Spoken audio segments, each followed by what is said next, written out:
Kabalakis. With me today, I have Liliana Ortiz, who will be managing our chat, and our director, Dr. Wayne DiUlio. Before we get started, would like to say a few words to the students. Well, good afternoon. I just wanted to welcome everyone to the resume workshop. I believe this is an important piece for all of our students to have, and I'm pleased that so many of you are taking advantage of this. Getting to the interview is always the goal, and without a good resume, it'll never happen. So good luck. I think you're going to get great information from Tiano and Liliana, and certainly Veronica and the Student Support Service team. Thank you for being a part of Torrance, and let us know what you need, because this team is pretty dynamic and they will be able to reach out and help you in all sorts of ways. So thank you, and enjoy your learning. Thank you, Dr. DiUlio. Okay, let's get started.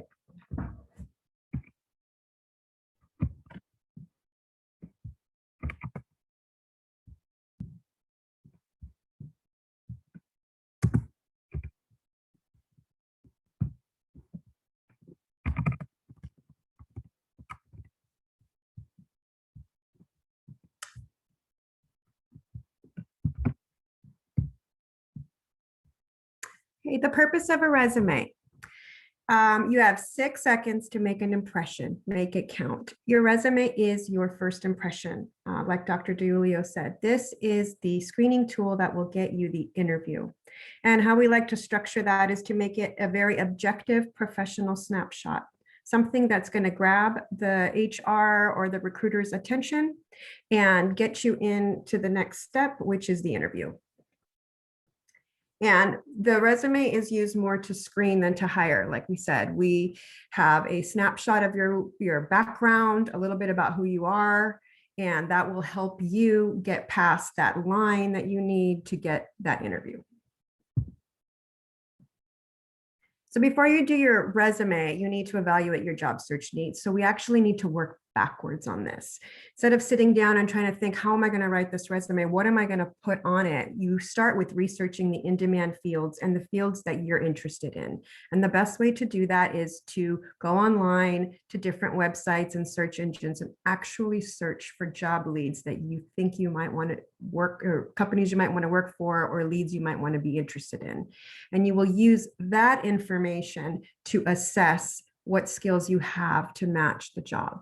You will also use those job leads to help you write this resume. It makes it a lot easier when someone's done the work for you, has summarized what's needed for the position, and then you in your own words can take that information and create your own resume. So once you gather all your job leads, you assess your transferable skills. What we mean by transferable skills is things you can bring from your old job to your new job, okay? And they can be anything from customer service to a computer program to being a patient person. There's hard skills and soft skills that we will talk about that you can transfer from one job to another.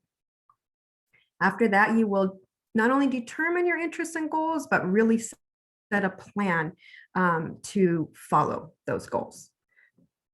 And then after you have all that information, you'll be writing your resume.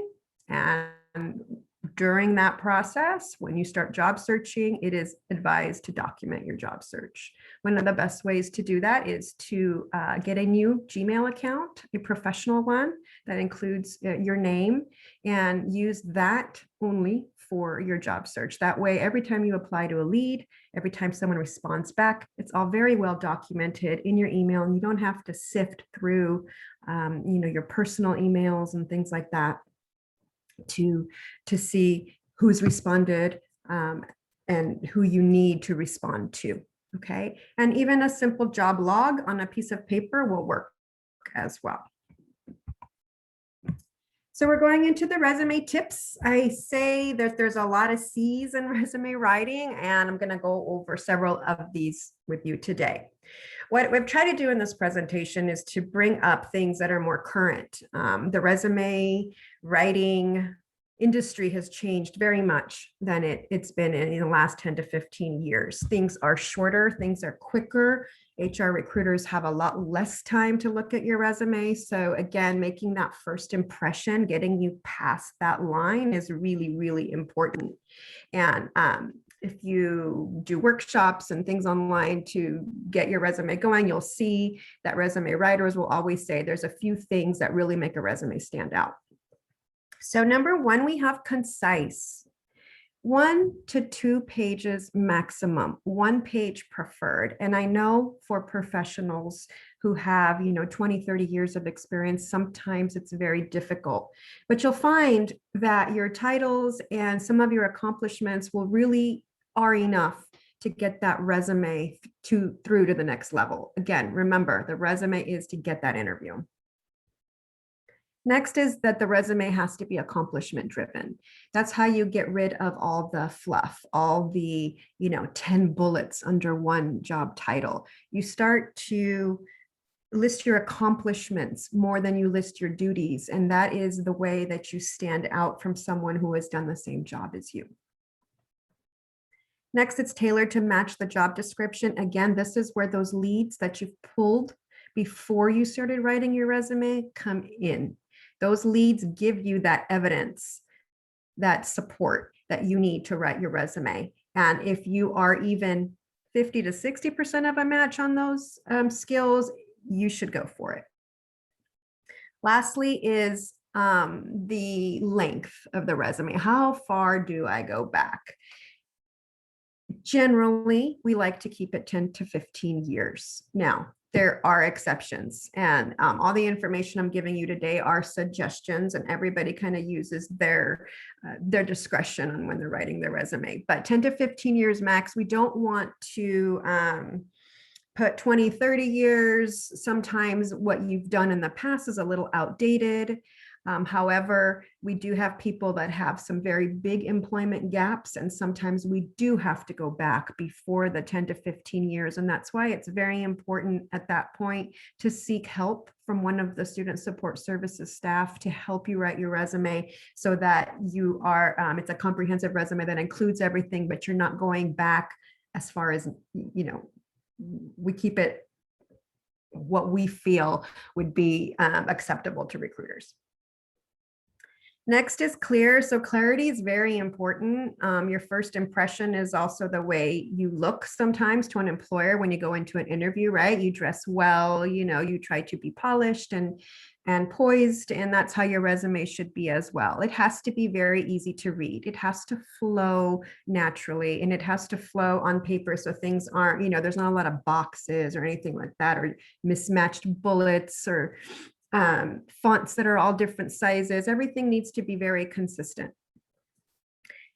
Give yourself some ample margin space. So don't take your resume all the way to the end. Try to leave at least half an inch. That would be the least amount. Half an inch to an inch is pretty standard. And one of the most important of all is make it free of spelling and grammatical errors. So the time you take to put in the resume shows, and it shows the employer your commitment, your analytical skills, your organizational skills. Can you write? You say you have excellent communication and writing skills on your resume, but then it is riddled with errors, or there are periods that don't belong or commas that don't belong. So it's very important to have your resume looked at by 1, 2, 3 parties, maybe a spouse, and of course us. We are here to review your resume both for content and for spelling and grammar as well. And last thing for clarity is that it has to relate to the job. So I have had students that are pursuing, let's say, an allied health class, and their resume doesn't include anything that they've learned about the allied health field. They're basing everything off of what they used to know. So you will have to be rewriting your resume constantly, especially if you're a career changer. If you're a career changer, you will be rewriting your resume to highlight what is new, what you've learned, and how current you've become. You may not have a lot of work history that relates to the new job, and that's where those transferable skills come in, and we'll talk about those a little bit later. Consistency. So as I mentioned, your fonts sizes and things like that on the resume need to be consistent. So any heading you choose, we'll talk about the different parts of the resume, the summary, the skills section, the work experience section, whatever font and whatever font size you use for those, keep it consistent. If you use 12 times Roman, then that's what you will do every single time. Again, it's the impression. It's the time you took to make everything look neat and organized. Refrain from shifting tenses. This is huge. I correct this on resumes all the time. Some of the duties and job leads, people put in the past tense. Then in the next job lead, everything is in the present tense. So choose one or the other. You can either keep everything in the past tense, except if it's a current position, or everything in the current tense. Okay. And it's probably not important to you. You don't think about it very much, but when someone is reading your resume, they've noticed that grammatically you have not been able to catch that error of shifting your tenses. And if you are being hired for a role in an office, let's say, where you'll be writing memorandums or correspondence, that's very important to them. Okay, this is one of the biggest mistakes that people do make on their resume, is shifting their tenses. And then the consistency, you need to tell your story. So there's times where people have so much education in lots of different things. You need to know when some things are omitted and when some things stay. It's something we can help you with as well. Sometimes we use education to fill our gaps in employment. Sometimes we use volunteer work to fill our gaps in employment. And that is the way to tell our story, okay, is really show the employer what you've been doing so they don't have any questions like, I got an 8-year gap here. What was going on during that time? Next is content. We do like to avoid personal information on your resume. And by this, I mean more like, religious affiliations or school, children, things like that. It isn't necessary unless it relates to the job. So let's say you are applying to a religious organization and it's a Catholic school and you are Catholic and those are the beliefs that you hold. That is when you would put something like that on your resume. Otherwise, we want to have, again, an objective professional snapshot of who we are when we are presented to that HR or to that recruiter. Your content should also include your awards and achievements. Again, we're going to shift from just saying answered phones and filed. We're going to shift that to make it more accomplishment driven. Okay. Discuss using volunteer work as experience. Again, this is to close those gaps. This is a lot of people who have stayed home to take care of children or take care of a loved one. We like to fill anything that they've done during that time with that information so it can tell our story. It'll complete our story. And then lastly, quantify job duties. We are going to be putting numbers to those duties whenever possible. That is how you create an accomplishment-driven statement. You do it with numbers. And I'll show you a couple of examples in the next slides. Lastly, you do have to have confidence when you're creating your resume. And one of the main things I've heard is, I haven't done anything, or my job wasn't important enough. Well, yes, it was. Everything you've done builds and builds to create who you are and what kind of skills you bring to the table. Soft skills are becoming more important than ever. Skills such as character and patience and being on time, okay, and being at work are very, very, very important. Show the employer why you are a match, right? Why you, instead of the 20 or 30 or 100 other people that are competing against you, and measure your success. Don't be afraid to talk about yourself in a confident way on your resume. Don't be afraid to list every little accomplishment, as small as you think it might be. It does look good on a resume. Okay. So I wanted to let you know that there is so much out there in terms of what a resume should look like. and things are changing. Now things are kind of shifting. You can find some great templates that have your skills highlighted. Maybe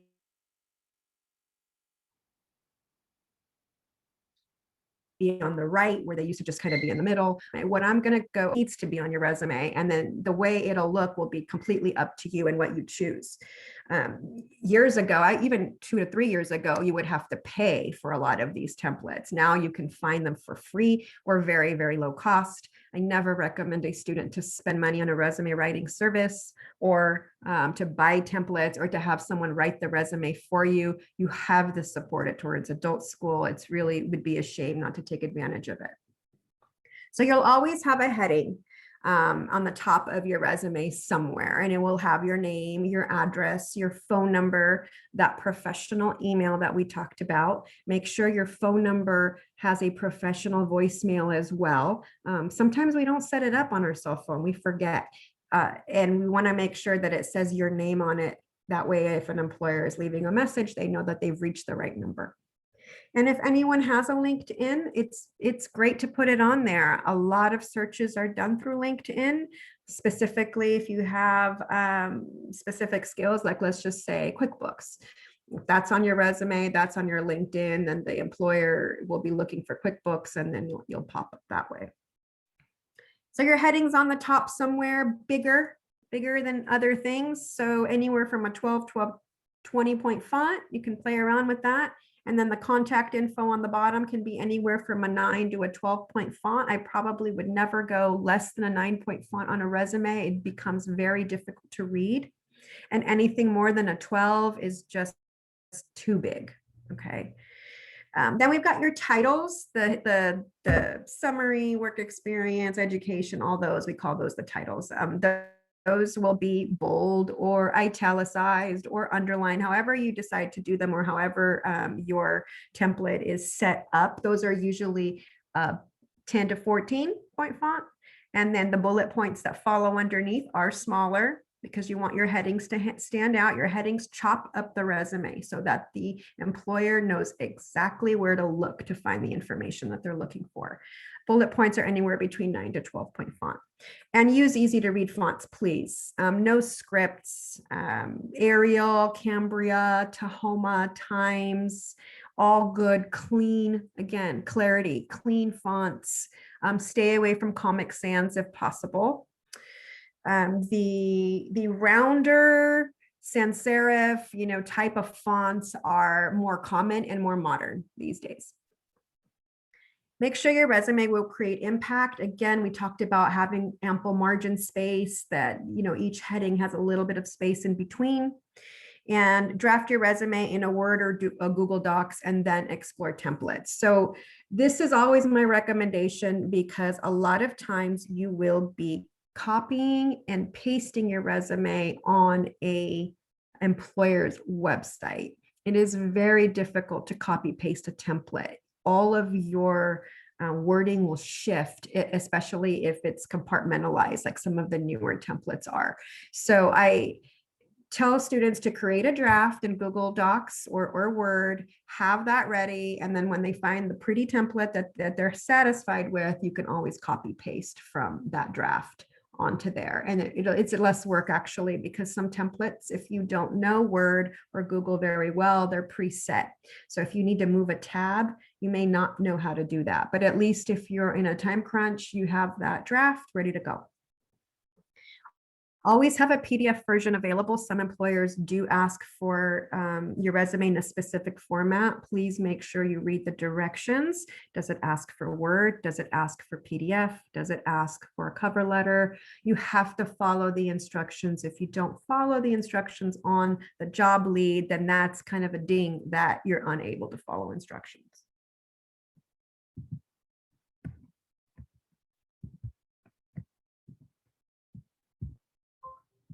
Oops.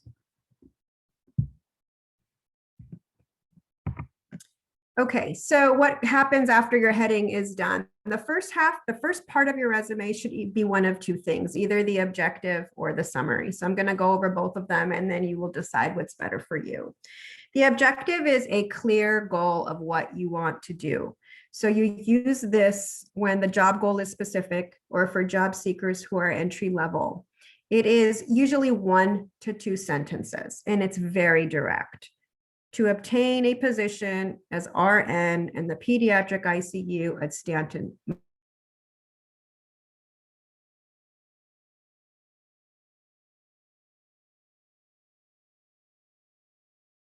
Memorial. Okay, they are direct that will offer valuable experience and room for growth.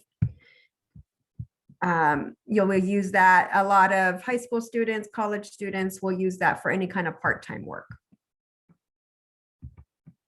Most people decide to use the summary. A summary is a synopsis of your strengths. It is a small paragraph, a few sentences of who you are. So this will be used for resumes that will be submitted to various job leads with a similar job goal. It is used in the place of the objective. So let's say you are a medical assistant or you are in marketing, but you can do a lot of different things in marketing. You could do social media, you can work in an accounting firm. You're pretty well-rounded. So you present a little professional snapshot of yourself in this summary. So I have an example here I'm going to read to you. And this particular summary is almost a combination of summary and skills. And people that have been in the workforce a long time sometimes combine this section with summary and skills. But if you're here at the adult school learning additional skills such as Word, Excel, QuickBooks, or health, or anything you've learned in your ESL classes, you might need a little skill section on top of this. So this one says self-motivated project manager with more than 5 years of experience managing multiple construction projects simultaneously. When I read that, I know everything about the person in one sentence. I know that they are at least mid-level. I know that they like project management, and I know that their strength is in construction. Boom, boom, boom in one sentence. Your summary will need to tell me who you are and what you want. It doesn't have to be this lengthy, but it needs to have direction. Directed large-scale projects from the concept phase to completion, highly skilled in tracking details, communicating deadlines, and following up with vendors and contractors to ensure on-time completion within budget, foster positive collaboration with managers, coworkers, and clients. This is probably the toughest part of the resume for people to write is the summary. I always say, if that is an issue for you, leave it till the end. Go ahead and write your other sections, leave the summary section in the end, and maybe it will all come together. And also with the help of a SSS staff, we can bounce ideas off each other to see how we can make your summary shine. Okay, somewhere on the resume will be a skills section. And a lot of times, like I said, now they're kind of putting it off to the right, but if not, it'll just be in order right after the summary. And these skills need to match the job description as best as possible, as close as possible. Any transferable skills that you can think of from your old job to this new job need to be on there. So skills related to the job, transferable skills, specific strengths, achievements, honors, languages, and computer knowledge is all skills. It all can be in the skills section. These are things that set you apart. So let's say if you're a salesperson and one of your things is increasing sales. So instead of saying increased customer database, we will add that number, like we talked about, quantifying this accomplishment. Grew customer base by 50% in 2 years. This will require you to think a little bit about what you've done in your previous jobs, but I guarantee you I can get you to do at least 2 to 3 accomplishment-driven duties on every job you had, no matter what it is. The next, saying you have excellent customer service skills. A better way to say it would be skilled in serving the public with diplomacy and professionalism. So how are you good at customer service? Because you are diplomatic and professional. Okay, so just adding these words changes the whole dynamic of what you're trying to say. Next section will be your work experience. You can call it work history, employment history, professional experience, whatever you'd like to call it. It's your work section. And as we discussed, employers these days want to see duties with results. They don't want to see the fluff that I was talking about. They don't want to see 20 bullets of things that you did. They want to see what you've accomplished. So with every position you have held, you will always have the job title, the company name, the city and the state or country, because all foreign work experience goes on this resume. The dates of employment, sometimes years are fine. You don't always have to put the months and the years. Sometimes years are fine. Remember, this is a screening tool. This is to get you the interview. And then your relevant work. So that's the minimum that needs to be on there. And then after that, you start with your accomplishments, as many as you can think of. So I'm going to go over some more examples with you to help you understand how to quantify things on your resume, since this is so important to making you stand out. Someone said, organize large-scale trade shows and public events. A better way to say it is, directed 30 trade shows per year, including large-scale public events with more than 15,000 attendees. Another example, coordinated and managed a youth build program. You can say piloted a youth build program of 250 plus students, achieving a 90% participant completion rate. When you really think about what you've done, it's a lot more accomplishment driven than just the first one, right? Lastly, worked as a cashier and took orders for customers. Another way to say this is assisted 50 plus customers during rush hour, prepared juice orders from 20 plus menu items, and operated cash register. This is a position at Jamba Juice, actually. And it really makes a job that people feel are very entry level, and some people feel not as important. Like, I didn't do anything at Jamba Juice, but yes, you did. You worked well under pressure, right? You handled a lot of customers at one time. You memorized the menu and were able to prepare orders on demand. Those are memorization and organizational skills. And you operated the cash register as well. So these are those transferable skills that if this is what you've got, Jamba Juice, and you want to move up into an office assistant position, let's say, you have a lot of skills that you probably don't think transfer that do. Most of them are soft skills, but things like working under pressure, memorizing, organizing, being punctual, serving a variety of customers, some angry, some happy, is very, very important to any job. So when you're writing this resume, you're not only making a great picture for yourself, but you're also preparing yourself for the interview. And that is what a successful resume does. It makes you shine so that when you go into the interview, you have that confidence to say, look, this is what I've done. And this is, this is why you should choose me. Another section is usually later on in the resume. The first top of the resume, or whatever needs to be found quickly, needs to be on the first half. So usually it's your summary and your skills and your work experience. And then towards the bottom, typically we do an education and a certification section. And I will talk to you when that is different. There are times where we are showcasing our education, and then that tends to move up towards the top. But traditionally, your education, certifications, anything like that, usually tend to go towards the bottom. So this is where we will list a variety of things, and each one can have its own heading. It's up to you. For our allied health students, we separate the certifications from the education because their certifications are really related to nursing or billing. And then some of their other education is different. So we really like to highlight that section to really say, boom, we have this, this, and this. So you will list your professional degrees, the name of the institution always, the city and the state always, and then the dates if relevant. Sometimes when a bachelor degree is earned 20, 30 years ago, I usually recommend you just keep the date off. It's really not relevant to your story because your work experience shows why you're a match.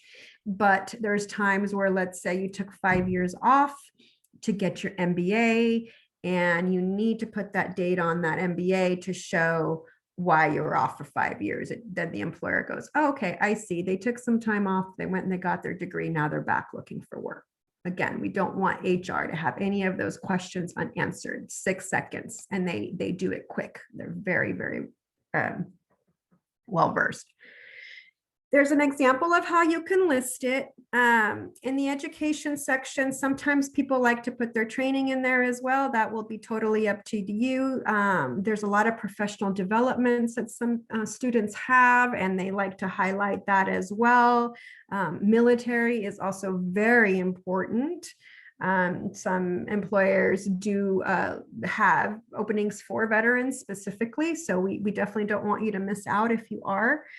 And secondly, we have the certifications and the licenses section. And again, I like to separate those because anything that you've passed some sort of exam to achieve, like a state exam, a national exam, a Microsoft Office specialist certification exam, those are industry recognized certifications. Those I feel those look better when they're in a separate section, standing there by their own. Okay. Again, up to you on how you want to put this section. Then we come to the an optional section. Okay. And I have this in here because a lot of the students I work with in the CTE department are either ESL students who have transferred to CTE and are taking business and finance courses, or they have, they're now in an allied health class. They have a wealth of experience from their country. And then they maybe came here and worked at Macy's for a little bit to get things going. So to tell your story sometimes isn't as straightforward if you don't have that 15 years of solid mobility and work experience. So what we do in this case, sometimes I help students add an additional experience section. And what this does is we call it closing the gaps. And I use this section to close employment gaps.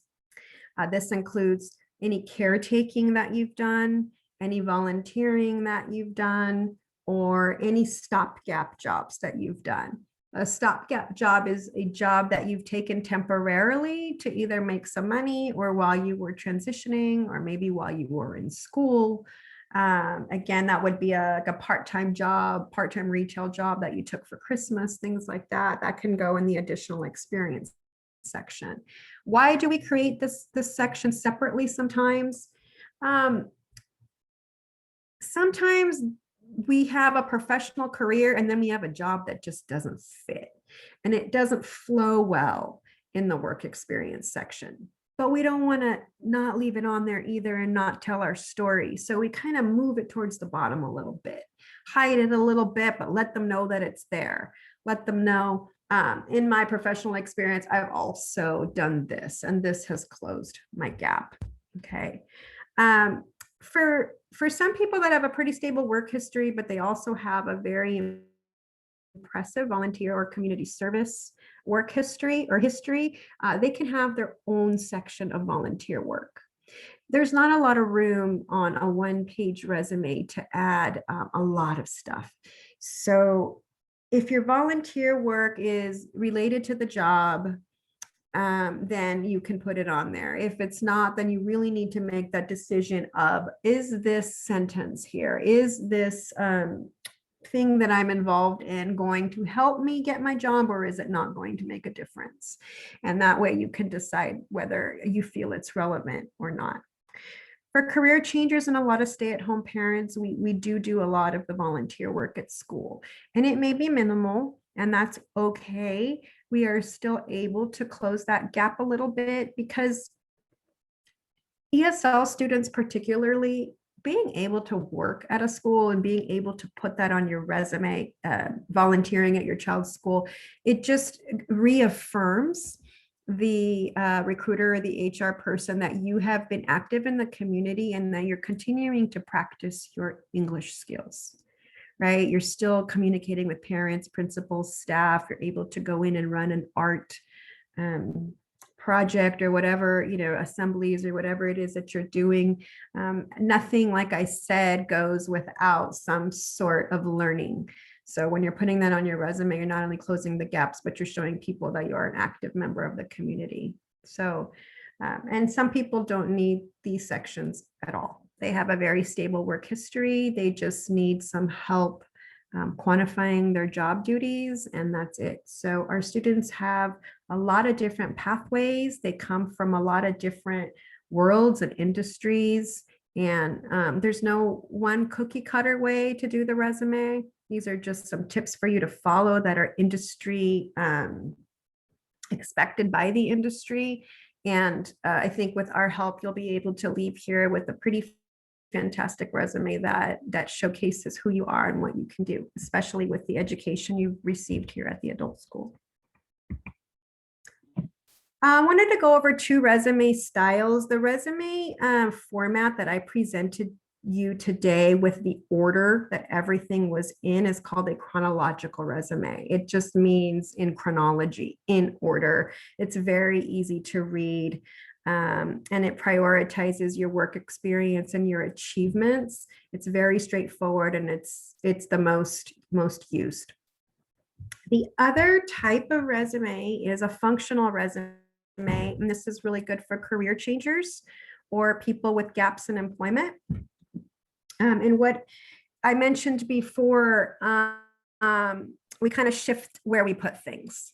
So this one uses a very strong skills and training section before the work experience section to highlight transferable skills, community or volunteer work, or related experience. So it's very heavy towards the top with what you know, and then heavier on the bottom with what you've done, because it may not be as related to what you've learned. So again, our allied health students are a great example of this, because we really, that skills section is all allied health. And then you've got your education and your certification section. And by the time the recruiter gets to the bottom of the employment, they already have a really good impression of the student.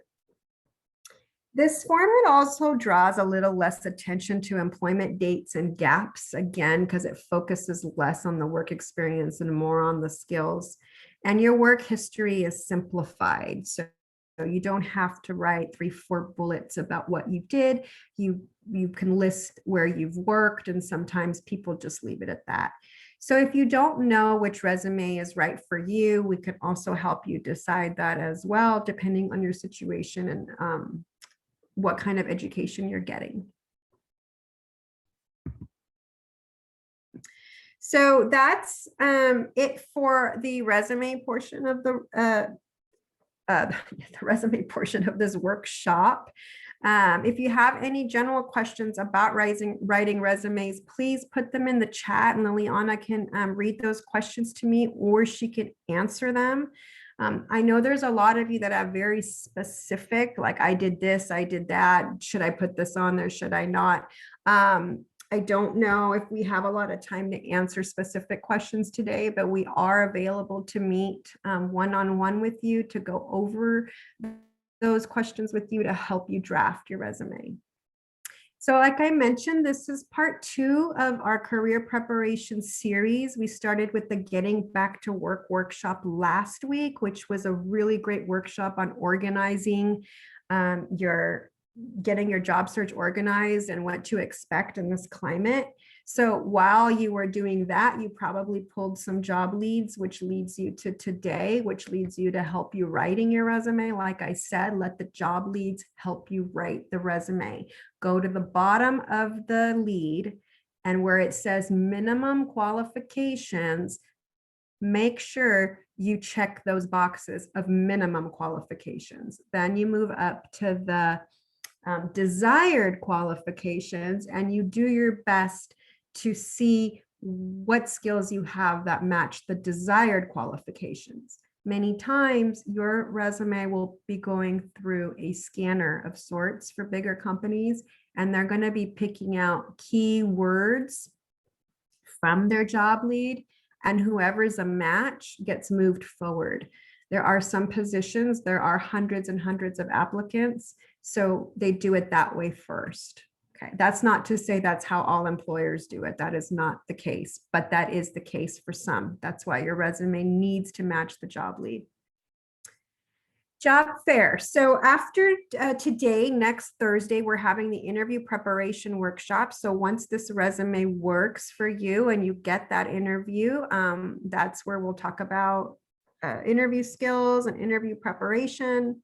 The week after, we're having a career prep, and then we're having our job fair. So please take a snapshot, please register. A lot of work has gone into this. There's some great employers coming.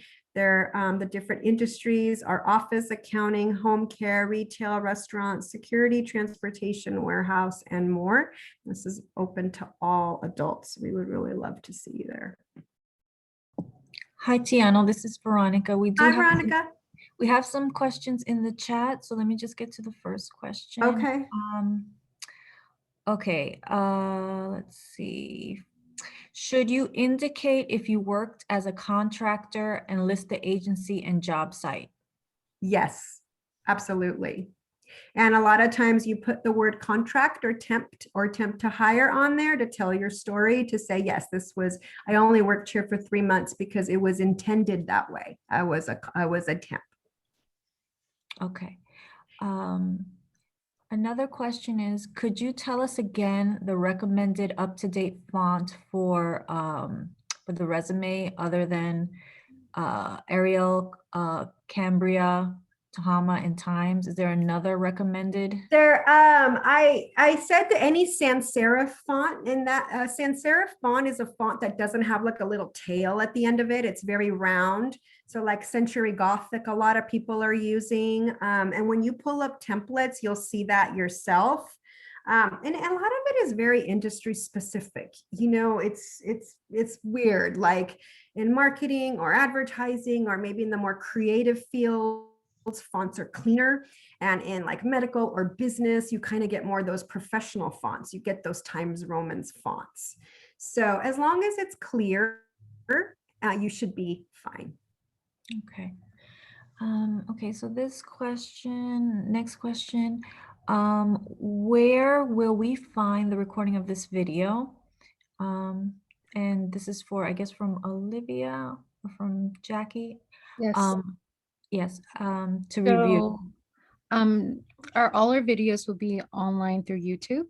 And I'm going to include the link to our YouTube here in the chat. So it's going to take maybe an hour or two for the video to upload, but you can go to our YouTube and just review it at any time. Okay, and then our next question, let's see. Oops, there's a lot of questions coming in. 1 second, let me jump around. It's always an advantage to have 3 or 4 different types of resumes. This is an FYI from, is it Jackie or Patricia? I can't tell from the chat. It's Jackie. But, Jackie. Yes. Yeah. So really you should tailor your resume to every job you want, but you know, that is a lot of times not realistic. And I find what happens is when students try to do that, they get so stressed out that they don't apply at all. So I always have them do like a general summary one. And then when they have, at least they have something to send. And then when you have that motivation to really tailor your resume to each job, it should be tailored to each job. Okay. So you can have an example of someone who might have 2 completely different resumes is someone who was an office manager, but maybe also managed the social media of the office. So what do they want to do? They want to, let's say, transfer into marketing. One resume will be very marketing, social media related, less heavy on the administrative side. The other resume will be more office heavy and a little less heavy on the social media and marketing side. Does that make sense? Yeah, that makes sense to me. Does anybody else have questions about that specific question about different resumes for different, I guess it would be for different objectives, right? Exactly. Okay, so another question from Patricia. Can your hairstyle affect whether you get a job? I can't say, but we just don't know. So when we do the interview workshop, we do talk about dress a little bit. And so much just depends on your industry. It really does. And like I said, with the fonts, right? More creative industries may be fine with pink ratted hair, rainbow hair. It's like fine, cool. And then maybe in some more conservative industries, maybe that would work against you. We don't know.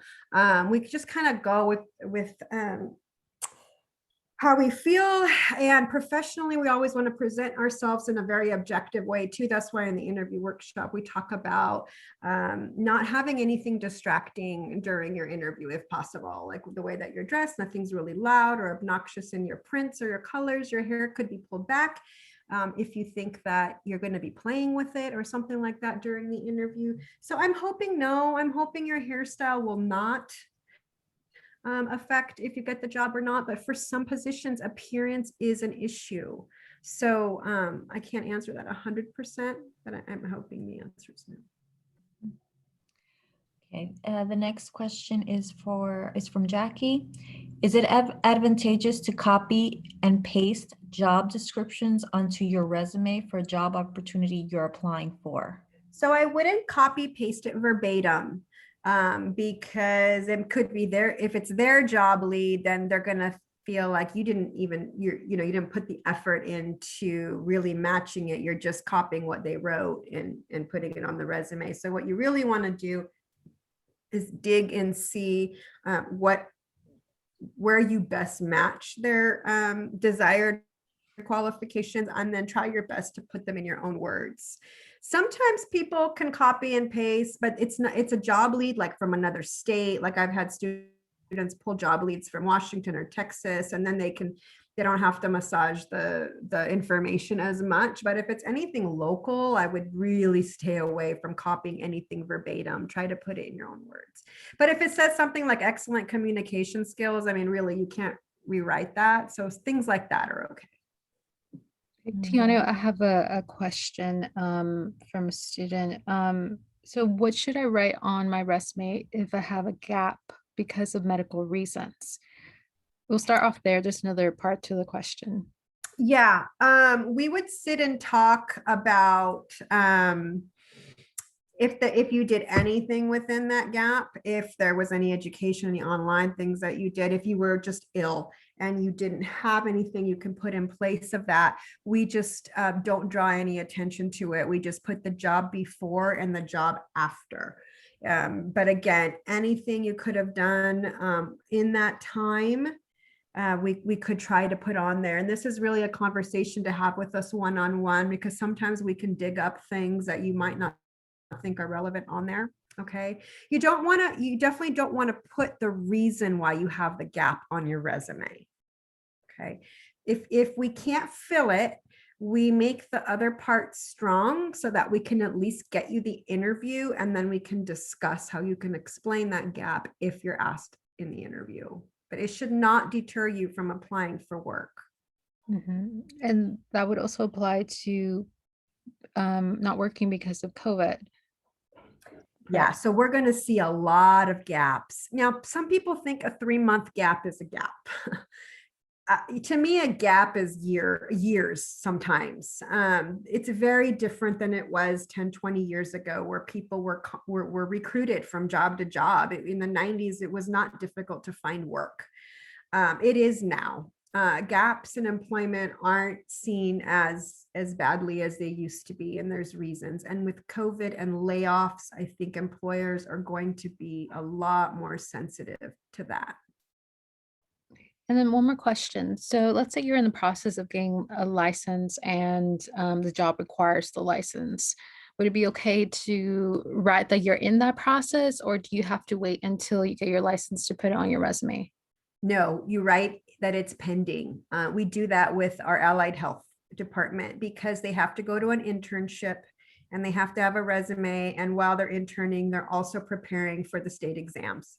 So we always put pending. And if you have an idea in your head of when you might complete it, I ask them to put expected July 21. If you don't know, just leave it as pending or in progress. Okay. Again, these are skills that you're working towards. By the time you get the job, you might have them. So we do not want to leave them off. We have to put them on there. Okay, so one more question. How can we set up an appointment to review the resume? So let me go to, first, I just wanted to show you our Follow Us, our SSS website that has a lot of information of what I talked about today, our Facebook and our Instagram. We do post a lot of things on there, so please take a moment to follow us. And then this is the contact information. So for myself, I primarily do CTE. And then I also handle the high school diploma testing. So those are primarily my students. Liliana Ortiz will handle ESL and the high school diploma students, ABE, ASC. If things get busy with her, she might bounce things to me. That's no problem. So primarily it'll be either myself or Liliana. Veronica Nieves is our counselor. Most of you will have to go through her, except if you're in CTE. So she will probably bounce the resume review onto one of us. But if she had time, I guess in a meeting, she might be able to look at it as well. So really it's just us two. Our emails are on there. You just email us directly and we will make an appointment. And then our website for TAS is to the right. Our phone number and all of the extensions are on there. When we go back to school, I am at Levy, Liliana and Veronica are at Hamilton. Okay, great. I think we still have time for a few more questions. There is a Sure. question that came up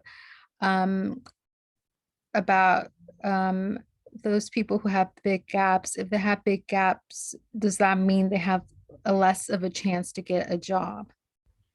Not necessarily, depending on what you're doing now. So let's talk about why you're at the adult school. You're here for some sort of upgrade, right? Some sort of skills refresher or some sort of skills upgrade. So we will promote anything you're doing here or any education you're getting here to fill that gap as best as we possibly could. We will probably do more of a functional resume like we discussed, where we highlight more of the skills and the work experience. Again, sometimes a gap is really not as big as a gap as people think. Again, foreign work experience will go on this resume. Okay, and I know for people with gaps, they may be before that 15-year mark that we talked about. And for you, we might have to go back a little further. So there are exceptions to making the resume date back a little longer. And just a few more questions about, Jackie brought up a good idea, question about doing a LinkedIn review, how to create your LinkedIn. That's something we can definitely consider. Maybe not this term, but if there's a high interest from this group, we can definitely do something for you guys. However, the question is, can you do a resume critique via Zoom or Skype? Yes, we can. Yes. And I love that idea of the LinkedIn review. I think we should definitely look into that. Yeah.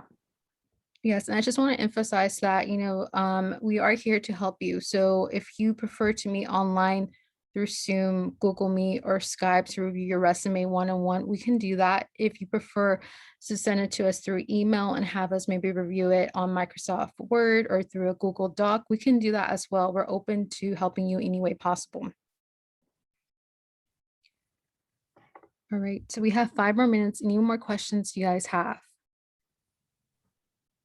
I want to add something about people who have had multiple jobs in one company. That has been common with us. So if you do have that, your main line will be the employer, and then in bold, like the years you worked there for that employer. And then underneath that, that title, you'll have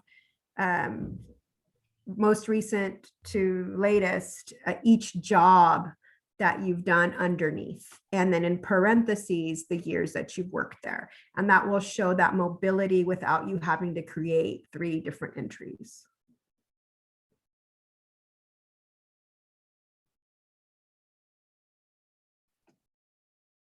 All right, any more questions? Okay, I don't think there's any more questions, Tiana. Okay. Well, you have the information. Thank you for joining us. And we'll see you soon.